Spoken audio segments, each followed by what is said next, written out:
ഞാനിപ്പോൾ ഇവിടെ മന്ത്രിമാരുടെ കാര്യത്തിൽ മതാടിസ്ഥാനത്തിലോ ജാതി അടിസ്ഥാനത്തിലോ തീരുമാനിക്കണമെന്നുള്ള അഭിപ്രായക്കാരനല്ല ഞാൻ.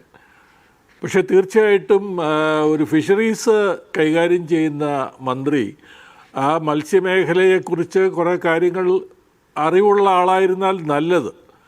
അതല്ല എങ്കിൽ ആ മത്സ്യമേഖലയെക്കുറിച്ച് വളരെ വേഗത്തിൽ പെട്ടെന്ന് പഠിക്കാൻ തയ്യാറാകണം. അപ്പോൾ അങ്ങനെ ആ രീതിയിലുള്ള ഒരു മന്ത്രി, കാരണം ഇത് വളരെ കരയിലെ കാര്യങ്ങൾ പോലെയല്ല കടലിലെ മത്സ്യബന്ധനവുമായി ബന്ധപ്പെട്ട കാര്യങ്ങൾ. അപ്പോൾ അത് കൈകാര്യം ചെയ്യാനായിട്ട് സാമുദായിക അടിസ്ഥാനത്തിലല്ല, മറിച്ച് മത്സ്യമേഖലയിലെ പ്രത്യേകിച്ച് ചെറുകിട മത്സ്യത്തൊഴിലാളികളുടെ അവരുടെ ഉപജീവനവും അവരുടെ തൊഴിലിലെയും പ്രശ്നങ്ങൾ കൈകാര്യം ചെയ്യാനുള്ള എന്താണെന്ന് മനസ്സിലാക്കി പഠിക്കാനും കൈകാര്യം ചെയ്യാനുള്ള കഴിവുണ്ടായിരിക്കണം. അപ്പോൾ അങ്ങനെയുള്ള ഒരു കഴിവ് ഈ ഇപ്പോഴത്തെ ഫിഷറീസ് മന്ത്രിയുടെ കാര്യത്തിൽ ഇതുവരെ പ്രകടമായി ഉണ്ടായിട്ടില്ല എന്നതാണ് ഒരു ഉന്നയിക്കപ്പെടുന്ന ഒരു പരാതി. അദ്ദേഹം ഈ കാര്യങ്ങളെക്കുറിച്ച് വ്യക്തമായി സംസാരിക്കുകയോ പ്രതിപാദിക്കുകയോ ചെയ്യുന്നതായിട്ട് ഇതുവരെ കണ്ടിട്ടില്ല. അപ്പോൾ അതിൻ്റേതായിട്ടുള്ള ചില പോരായ്മകളുണ്ട്. അത് എത്രയും വേഗം അദ്ദേഹത്തിന് പരിഹരിക്കാൻ കഴിയണം. ഇപ്പോൾ എൻ്റെ അറിവനുസരിച്ച് അദ്ദേഹം ഒരു 2.5 വർഷത്തേക്കുള്ള ഒരു മന്ത്രിയാണ്. അത് കഴിയുമ്പോൾ വേറൊരു 2.5 വർഷത്തേക്ക് വേറൊരു മന്ത്രിയായിരിക്കും വരാൻ പോകുന്നത്. അത് പോട്ടെ, അത് രാഷ്ട്രീയമായിട്ടുള്ള വേറെ കാര്യങ്ങളാണ്. പക്ഷേ മത്സ്യമേഖല അദ്ദേഹം എന്തായാലും 2.5 മാസമേ ആയിട്ടുള്ളൂ വന്നിട്ട്.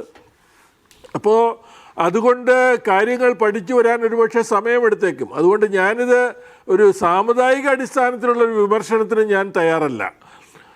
അത് ശരിയാണെന്ന് ഞാൻ കരുതുന്നുമില്ല. പക്ഷേ അദ്ദേഹം മുഖ്യമന്ത്രിയോട് ചില കാര്യങ്ങൾ, ധനകാര്യമന്ത്രിയെ ഈ ബജറ്റിലൊക്കെ വന്നിരിക്കുന്ന മത്സ്യമേഖലയിൽ വരുത്തിയിരിക്കുന്ന കുറവിൽ ഉണ്ടായിരിക്കുന്ന മാറ്റങ്ങളിൽ അദ്ദേഹം മുഖ്യമന്ത്രിയുമായിട്ട് ബന്ധപ്പെട്ട് അദ്ദേഹത്തിൻ്റെ പ്രതിഷേധം അറിയിക്കണമായിരുന്നു. ഇപ്പോൾ പല മിഷൻ സമുദ്രയ്ക്ക് ഞാൻ നേരത്തെ പറഞ്ഞതുപോലെ 450 കോടി രൂപ നീക്കി വച്ചിട്ടുണ്ട്. പക്ഷേ അതേ മുഖ്യമന്ത്രി ഇവിടെ ഇവിടെ ചർച്ചയിൽ പങ്കെടുക്കുന്ന ഞാൻ ഈ ബജറ്റിനെ കുറിച്ച് വ്യക്തമായി പഠിച്ച ആളാണ്. അവിടെ ബജറ്റിലെ 90ാമത്തെ പോയിന്റ് എന്ന് പറയുന്നത് അദ്ദേഹം വേണമെങ്കിൽ പരിശോധിക്കണം.